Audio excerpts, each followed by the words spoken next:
capítulo 6, versos 66 a 69 de João.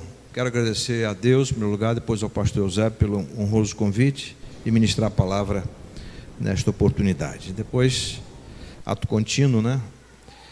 Ato contínuo, nós celebraremos a ceia. Belíssimo capítulo 6, extremamente didático. Por quê? Jesus, primeiro, ele multiplica os pães e peixes. Depois ele faz um sermão em cima dessa multiplicação. E depois nós temos as reações, interessante, né?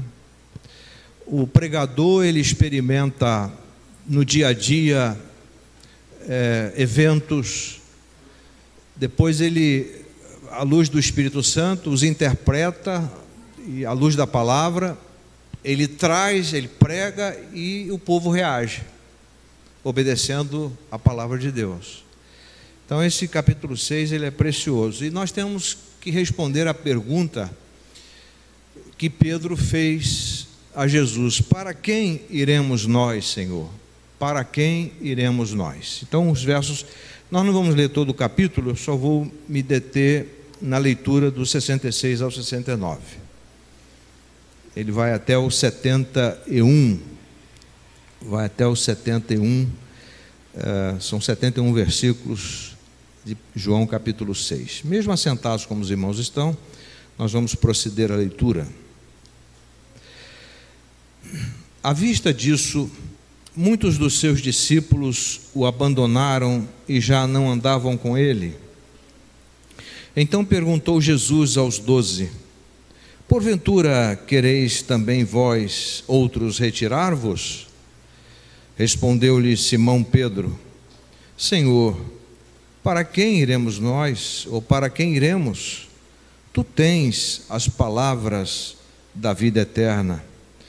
E nós temos crido e conhecido que tu és o Santo de Deus, ou o Messias. Que o Senhor seja glorificado na leitura da sua palavra e na exposição da mesma. Para quem iremos nós, meus amados irmãos e amigos? Nós temos presenciado um mundo em que muita gente está com depressão, com muita gente angustiada, com muita gente com pânico, muita gente tomada pela insegurança e muita gente desesperada. Há muitas notícias falsas, há muitas fake news, né? E também atitudes e atos de gente totalmente alienada de Deus. Porque as notícias falsas, as chamadas fake news, são produto de vidas alienadas de Deus, vidas longe de Cristo, porque elas não detêm a verdade nos seus corações e por isso falam a mentira, seguem o maligno, são filhos do diabo. O nosso contexto, o contexto que nós todos estamos vivendo, ele é altamente delicado. A centralidade de Cristo em nossas vidas é o segredo da nossa segurança, de vislumbrarmos dias melhores, ou de vislumbrarmos a esperança, de vislumbrarmos o Cristo que está sentado à destra do Pai, de vislumbrarmos o Deus que está no trono de Apocalipse 4, de 1 a 11, e governa a história. Hoje, na lição de Daniel, os irmãos que estavam lá, nós vimos como Deus proveu e protegeu Daniel, como o Senhor foi com ele. E eu estava dizendo na lição que o mesmo Deus que agiu na história de Daniel é o Deus que age hoje. O mesmo Deus que salvou Daniel na cova dos leões é o mesmo Deus de hoje. O mesmo Deus que justiçou os que acusaram Daniel injustamente, armaram contra ele, é o mesmo Deus que atua hoje. Então, A centralidade de Cristo em nossas vidas é o segredo da segurança, é o segredo do equilíbrio, é o segredo da mente saudável, é o segredo da alegria, é o segredo dos planos nobres e arrojados. Eu estou com 65 anos, já estou na terceira idade, mas eu ainda sonho, eu ainda vislumbro coisas boas, não só para mim, não só para minha família, mas para todos quantos, especialmente todos quantos estão em Cristo. Porque nós não podemos pensar só em nós temos que pensar nos outros também, e orarmos para que as pessoas sejam bem-sucedidas, sejam abençoadas, com toda a sorte de bênção espiritual nas regiões celestiais em Cristo. Enquanto Jesus não vem, e toda a celebração de ceia nós podemos dizer como os nossos irmãos primitivos, Maranata, Senhor Jesus, ou seja, ora vem, Senhor Jesus. Neste momento de celebração da ceia, enquanto nós aguardamos a vinda de Cristo, nós devemos orar em todo o tempo. Muitos problemas se agigantam nas nossas vidas porque nós não oramos. Muitas vezes decidimos errado, e quando decidimos errado é porque nós não estamos consultando o Senhor na sua palavra. Quando nós não nos comportamos adequadamente, é porque nós não estamos vivendo de acordo com o padrão de Deus que está em Cristo. Então, enquanto Ele não vem, nós devemos orar, nós devemos meditar nas Escrituras, porque a nossa vida devocional, seja ela pessoal ou coletiva, ela precisa ser inegociável. Enquanto Jesus não volta, nós temos que cantar, evangelizar, fazer o bem, trabalhar muito bem, sendo sal da terra e luz do mundo. E a pergunta de Pedro e a sua confissão deve nos levar à gratidão a Deus Pai pela revelação do Filho do Senhor Jesus Cristo nos nossos corações.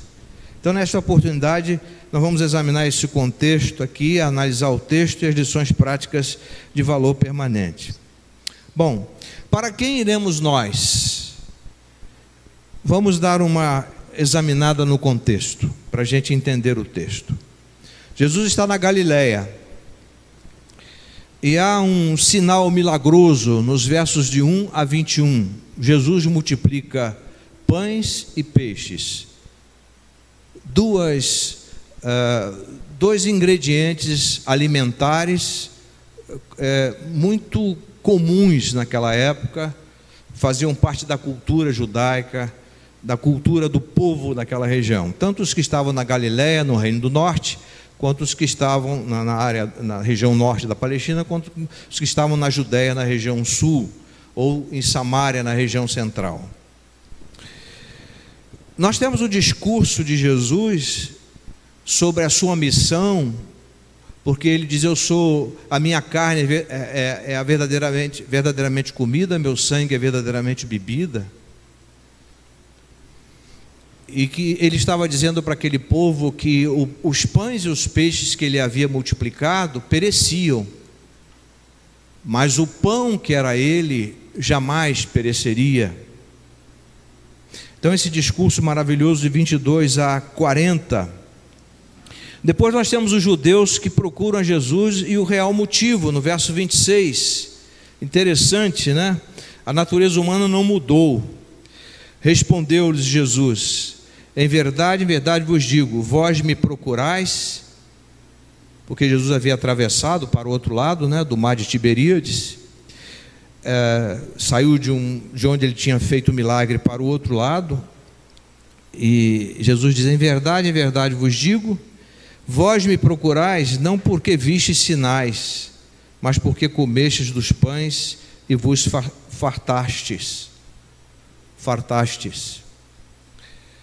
Então Jesus está aqui de forma muito triste, dizendo que vocês não estão me procurando por quem eu sou. Vocês não estão me procurando pela vida eterna que eu posso dar a vocês, pela segurança que eu posso dar a vocês. Vocês não estão procurando a segurança espiritual, que é mais importante. Vocês estão me procurando porque eu multipliquei pães e peixes. É quando você e eu procuramos Jesus pelas bênçãos e não por quem Ele é.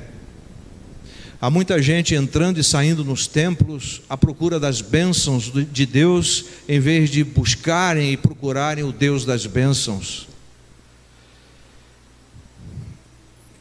Então essa natureza humana interesseira, essa natureza humana cartesiana, pragmática, essa natureza humana guiada pelo estômago,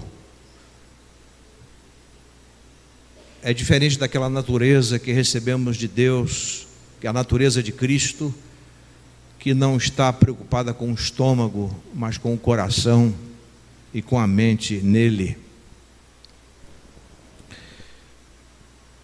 E aí nós temos o imperativo de Jesus no verso 27, quando ele diz: trabalhai não pela comida que perece, se referindo a pães e peixes que ele havia multiplicado, mas pela que subsiste, para a vida eterna, a qual o Filho do Homem vos dará. Filho do Homem é um dos títulos de Jesus. O Filho do Homem vos dará, porque Deus o Pai o confirmou com seu selo, com sua unção, sua aprovação. E aí nós temos a indagação dos judeus no verso 28. Dirigiram-se, pois, a ele perguntando: que faremos para realizar as obras de Deus? E aí no verso 29, Jesus responde, sempre respondeu magistralmente. Ele diz o seguinte: a obra de Deus é esta, que creiais naquele que por ele foi enviado. Então, esses estavam preocupados: como podemos realizar as obras de Deus? Será que podemos fazer os mesmos milagres o mesmo milagre que tu fizeste? Ou o milagre da multiplicação do pão e dos peixes? E Jesus responde: a obra de Deus é esta. Vocês estão preocupados com obra? A fé em mim antecede as obras por mim, em mim, sobre mim, sob mim, através de mim.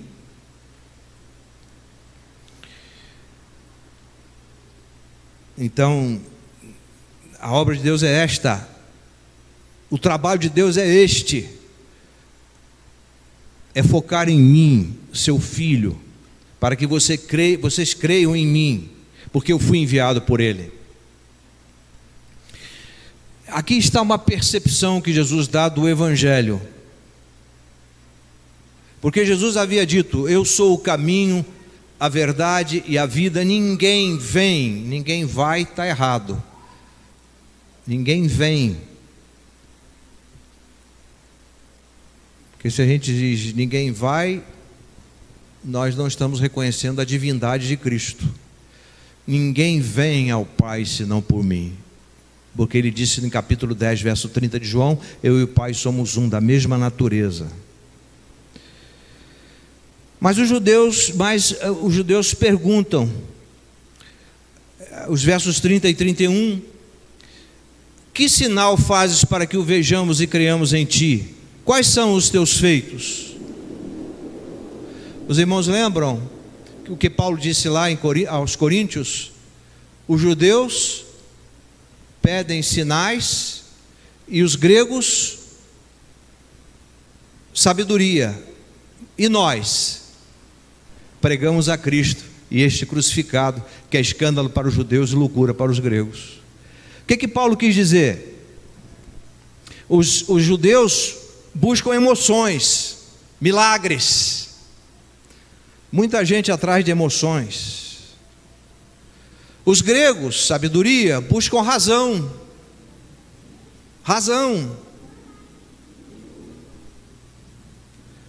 Mas nós pregamos a Cristo,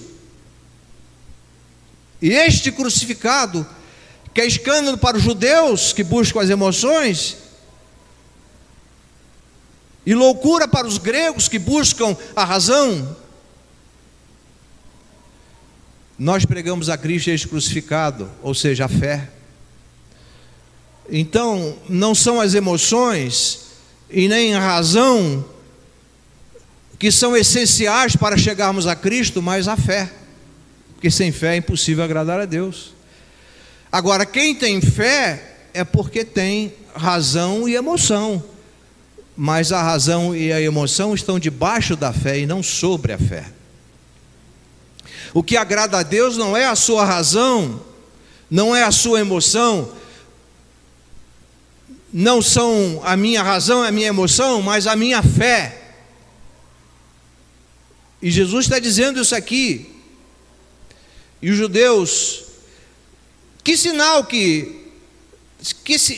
fazes para que vejamos e criamos em ti? Ora, Jesus não tinha multiplicado pães e peixes, precisava mais do que aquilo. Quais são os teus feitos? E aí dizem: nossos pais comeram maná no deserto, como está escrito, deu-lhes a comer o pão do céu.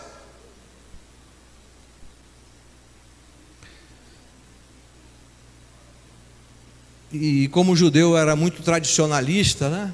Porque tradicionalismo é diferença de tradição. O tradicionalismo podemos dizer, é torcer a tradição, né? É uma visão equivocada da tradição. É quando o tradicionalismo é quando a tradição se torna preponderante na vida da gente. E a gente sabe que não é assim, né? A questão dos ritos, etc., e dos judeus, essas coisas não estavam sobre Jesus Cristo, estavam debaixo de Jesus Cristo. E eles estavam querendo igualar depois de Jesus a Moisés e dizendo que eram filhos de Abraão e outros textos dos evangelhos. Mas Jesus sempre mostrando a sua primazia em relação a Abraão, Moisés. E a resposta de Jesus é muito clara, nos versos 32 e 33. Ele diz: em verdade vos digo, não foi Moisés quem vos deu o pão do céu. O verdadeiro pão do céu é meu Pai quem vos dá. E aí ele complementa no verso 33, porque o pão de Deus é o que desce do céu e dá vida ao mundo. E aí a gente lembra o que João falou no capítulo 1, verso 14, e o verbo se fez carne e habitou entre nós, cheio de graça e de verdade, e vimos a sua glória. Ouvimos a sua glória, cheio de graça e de verdade. Assim como o tabernáculo era central no acampamento judaico, a palavra habitou é a mesma palavra para tabernaculou. Jesus se tornou central nas nossas vidas. Nós não somos religiosos, nós somos cristãos autênticos. Nós somos nascidos de novo, porque quando Jesus foi crucificado, nós fomos crucificados com ele, o nosso velho homem. Quando ele morreu, o nosso velho homem morreu. E quando ele ressuscitou, o nosso novo homem ressuscitou em novidade de vida. Porque se alguém está em Cristo, nova criatura é, as coisas velhas já passaram, que tudo se fez novo. 2 Coríntios 5,17. E aí no verso 30, depois do verso 32 e 33, o 34 expressa um desejo dos judeus. Então disseram: Senhor, dá-nos sempre desse pão. Dá-nos sempre desse pão. Mas a clareza de Jesus em relação à sua obra é tremenda, porque dos versos 35 em diante, eu só vou ler esse trecho. Declarou-lhes, pois, Jesus: eu sou o pão da vida. O que vem a mim jamais terá fome, e o que crê em mim jamais terá sede. Por que Jesus disse isso? Porque Ele é suficiente.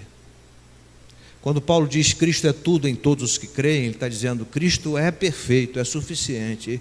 Se eu tenho a Cristo, eu tenho tudo. Se eu não tenho a Cristo, eu tenho nada, porque ter nada é nada. E aí, meus irmãos amados, meus amigos, porém, Verso 36, porém eu já vos disse que, embora me tenhais visto, não credes.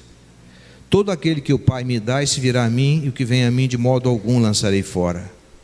Porque eu desci do céu não para fazer a minha própria vontade, e sim a vontade daquele que me enviou. E a vontade daquele que me enviou é esta, que nenhum eu perca de todos os que me deu, pelo contrário, eu ressuscitarei no último dia. De fato, a vontade de meu Pai é que todo homem que vir o Filho, vir aqui no sentido do verbo ver, vir o Filho e nele crer, tenha a vida eterna, e eu ressuscitarei no último dia.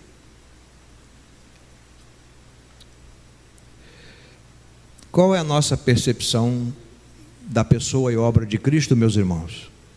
Nesse mundo que nós estamos vivendo. Para quem iremos nós, irmãos? Vamos para a vacina? Vamos para a ciência?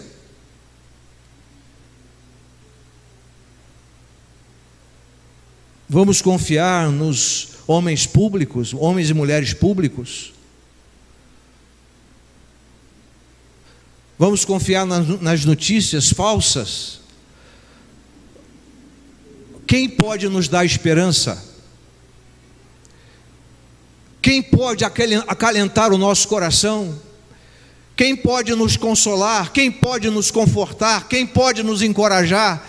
Quem pode renovar a nossa mente? Quem pode fortalecer o nosso coração? Quem pode recriar as nossas entranhas? Senão Jesus Cristo, o autor e o consumador da nossa fé.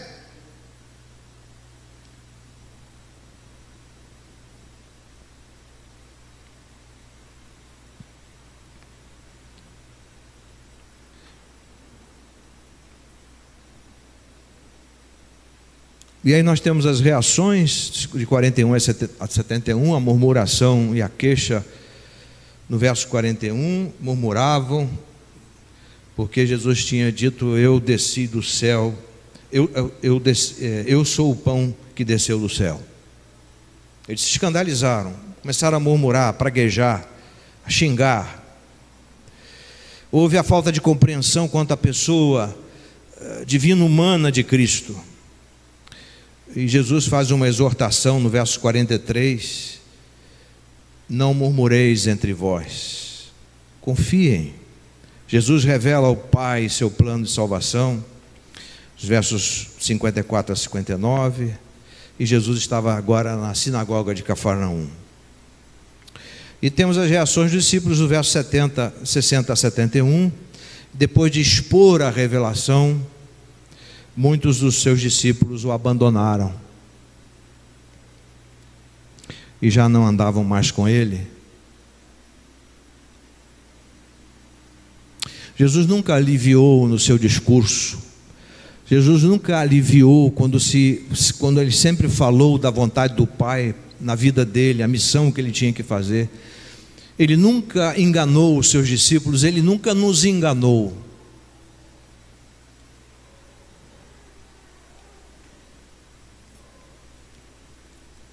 Agora, seguir e servir a Cristo é o projeto mais fascinante de vida.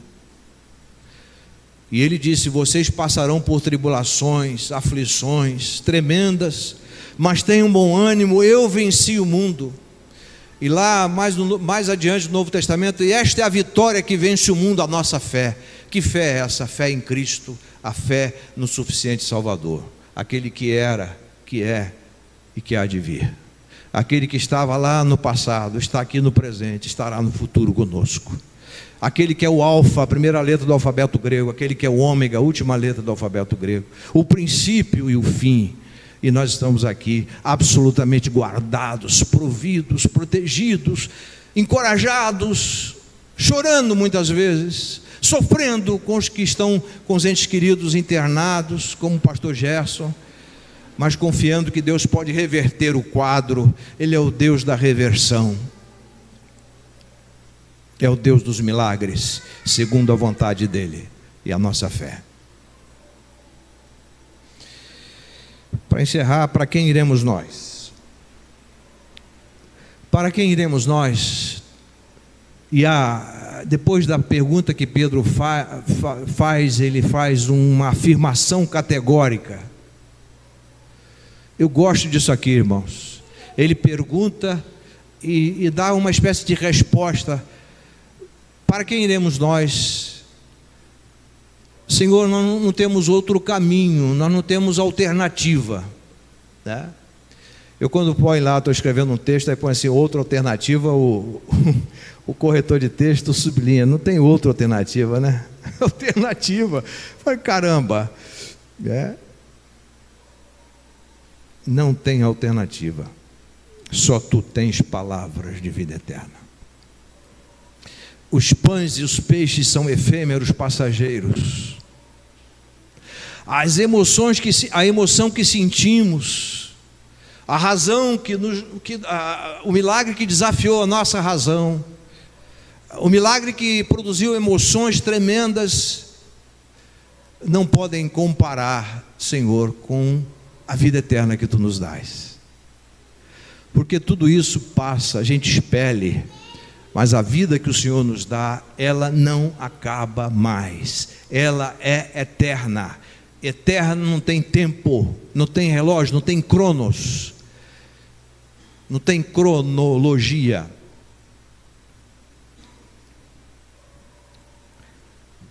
Porque Jesus é o mesmo, ontem, hoje e sempre. Agora os versos 68 e 69 são um complemento do 67. Perguntou Jesus aos 12: porventura quereis também vós outros retirar-vos?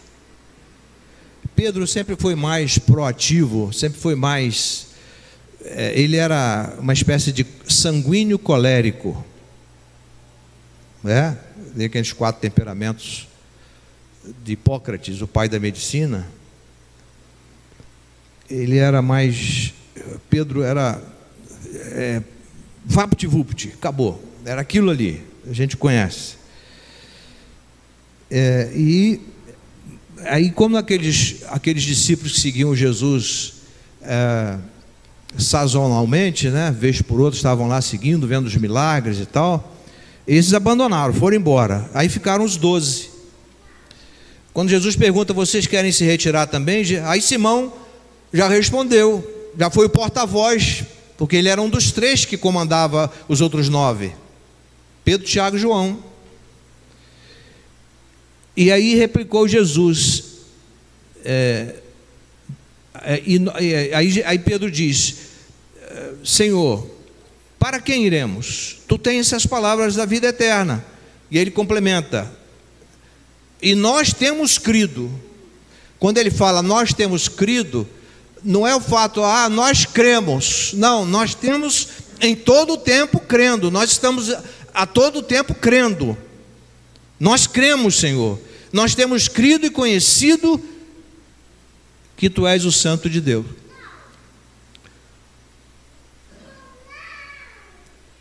Porque é a fé que gera o conhecimento, é a fé que gera a fome pelo Senhor, em conhecê-lo, em nos aprofundarmos em quem Ele é, especialmente na sua palavra.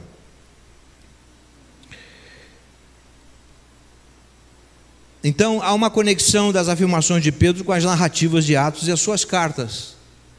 O que Pedro disse aqui bate com o que ele experimentou em Atos e quando escreveu suas 2 cartas, belíssimas cartas. O Espírito Santo através de Pedro. E há alguns destaques das afirmações de Pedro. Não há alternativa segura para a vida senão em Jesus Cristo.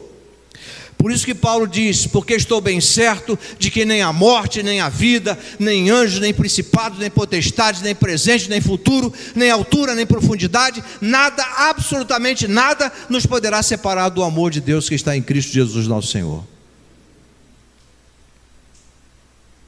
E eu já disse aqui para os irmãos, foi essa palavra de Romanos 8, 31 a 39 que curou a minha depressão.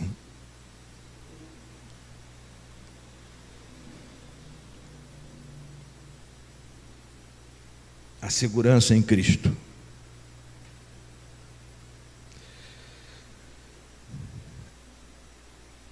E nesta confissão, a afirmação de Pedro, tu és o santo de Deus, tu és o Messias, ele tinha dito lá em Marcos 1:24. Analisando o texto bíblico, Pedro destaca a divindade do Senhor nos versos 68 e 69. Aqui podemos constatar as atitudes dos judeus, dos seguidores de Jesus em suas caminhadas e dos discípulos, exceto Judas Iscariotes, representados por Simão Pedro. A resposta de Pedro à indagação de Jesus, no verso 67, como diz aqui F.B. Meyer, um estudioso inglês, provou que o sentido mais profundo das palavras de Jesus havia penetrado na alma deles. Tuas palavras nos dão vida eterna e alimentam o nosso interior.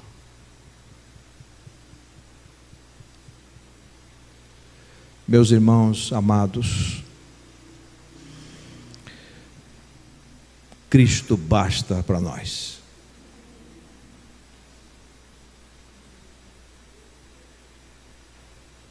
Ou Jesus é tudo na sua vida e na minha vida, ou Ele é nada.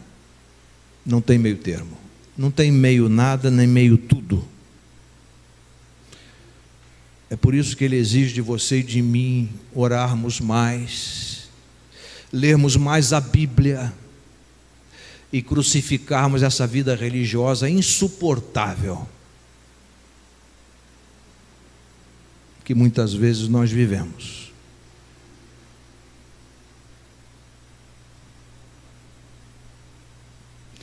Eu acho interessante quando no estudo de Daniel hoje, né, as irmãs devem ter notado isso, as irmãs estudaram Daniel hoje, foi Daniel também, né? Daniel não perdeu o seu ritmo.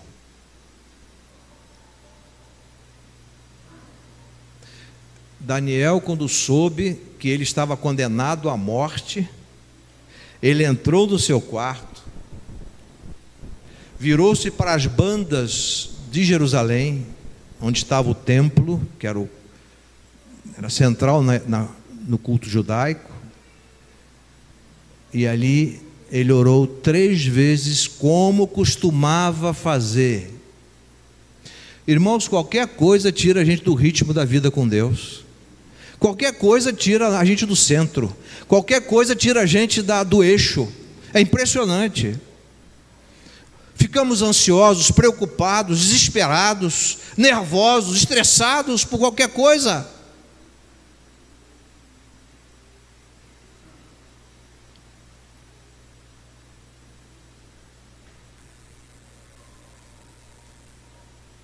Uma das coisas mais tristes é quando alguém não confia na sua palavra.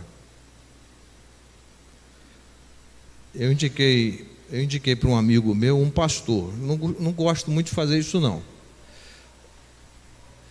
mas indiquei. Aí ele foi pedir informações a outros. Agora, imaginem vocês se Deus promete na sua palavra fazer e a gente desconfia do que Ele fala.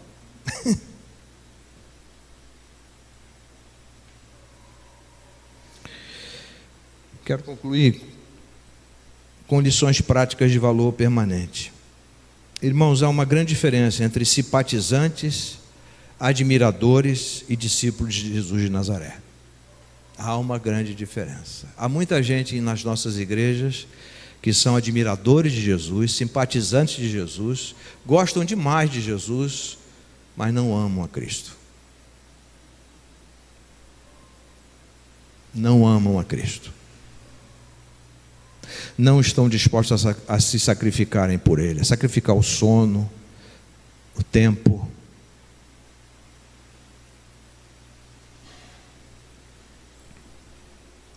Nós não somos simpatizantes de Jesus de Nazaré.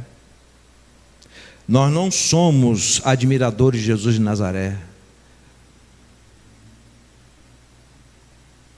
Nós somos discípulos que amamos as raias da morte, Jesus de Nazaré. Você não casa com a mulher por admirá-la ou ser simpatizante dela. Você casa porque a ama. Eu tenho pedido uma esposa para o meu filho, parece assim,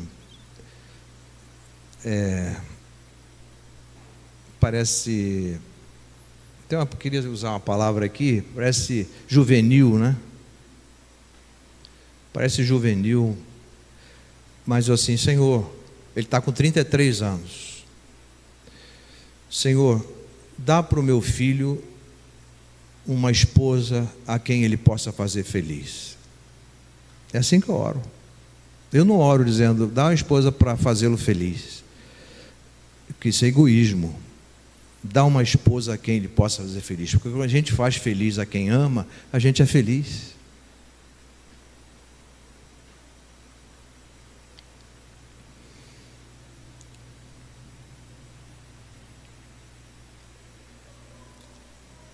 Jesus não está atrás de simpatizantes, de seguidores sazonais, de época.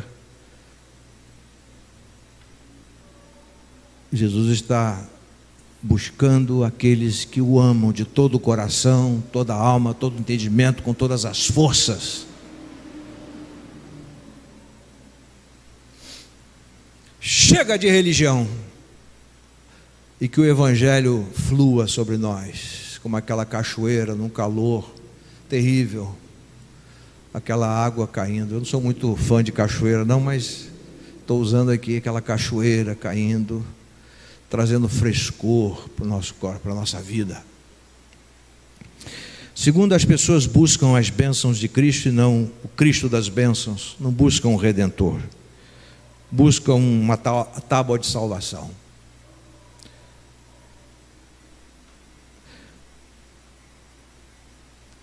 Tem um adágio, né, de onde a gente veio, do romanismo, que diz o seguinte: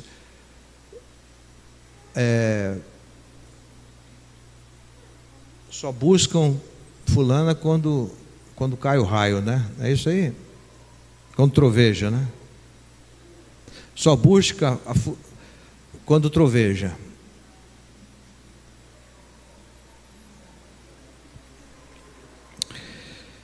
Essa pandemia, meus irmãos, essa pandemia que Deus permitiu, ou ela vai aquecer o nosso coração, nos fazer crentes melhores, ou vai nos esfriando, nos insensibilizando, trazendo justificativas furadas, sem conteúdo nenhum. Os judeus gostavam de usar o seu passado para justificar a rejeição a Cristo. Para eles, os patriarcas eram maiores que Cristo. Ninguém, nem o nosso cônjuge é maior que Cristo, nem nossos filhos.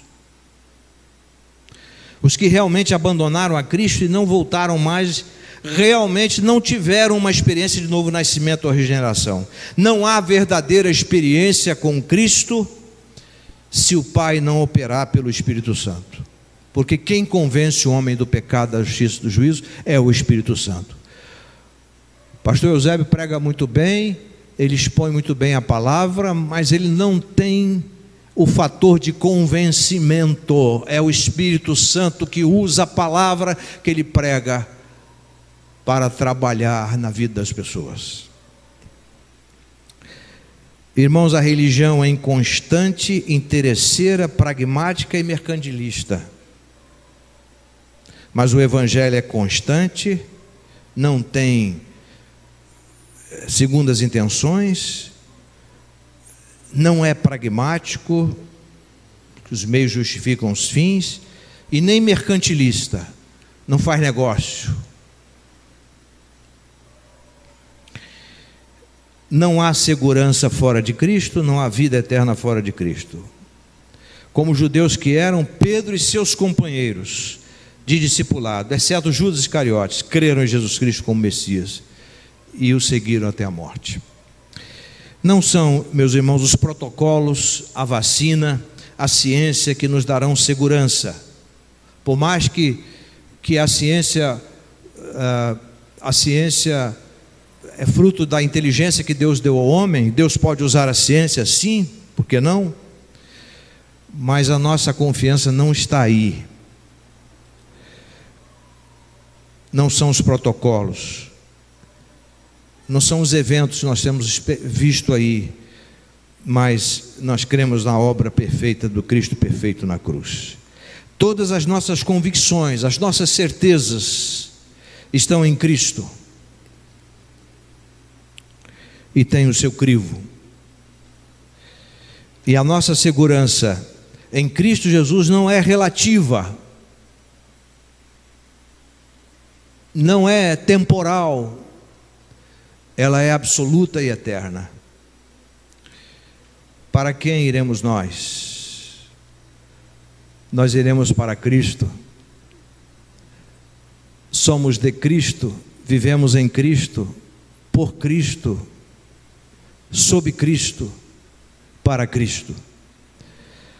Para Cristo é que iremos, em quem estão escondidos todos os tesouros da sabedoria e da ciência. Que Cristo seja tudo em cada um de nós nesta noite. Para quem iremos nós? Tu tens palavras de vida eterna. Para quem iremos nós? Para tu, Senhor, que és o meu tudo. Em mim, que sou nada, tu és tudo. Vamos orar. Senhor, obrigado por esta oportunidade de estar com os meus irmãos, meu pastor, líderes desta igreja, os irmãos que estão servindo. Muito obrigado por suas vidas preciosas. Obrigado por todos aqueles que te amam e que te buscam com sinceridade de coração, sem segundas intenções. Nós pedimos que tu apliques esta palavra ao nosso coração. E se há alguma pessoa que ainda não tenha Jesus Cristo, possa crer nele e ter a certeza da vida eterna.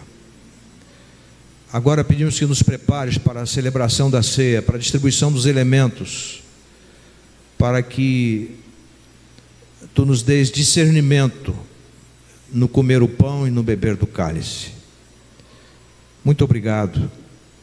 Pedimos visitar a irmã Selma naquele CTI e, por misericórdia e graça, Senhor, como igreja, nós pedimos ao Senhor que restaure os pulmões da tua serva, para a glória do teu nome. Continue fortalecendo o pastor Gerson, as meninas, os esposos, os netinhos, nesse momento tão difícil, e a nós que os amamos. Fica conosco, guarda-nos logo mais de volta às nossas casas com tua bênção. Obrigado pela vida do nosso pastor e sua família, em nome de Jesus. Amém.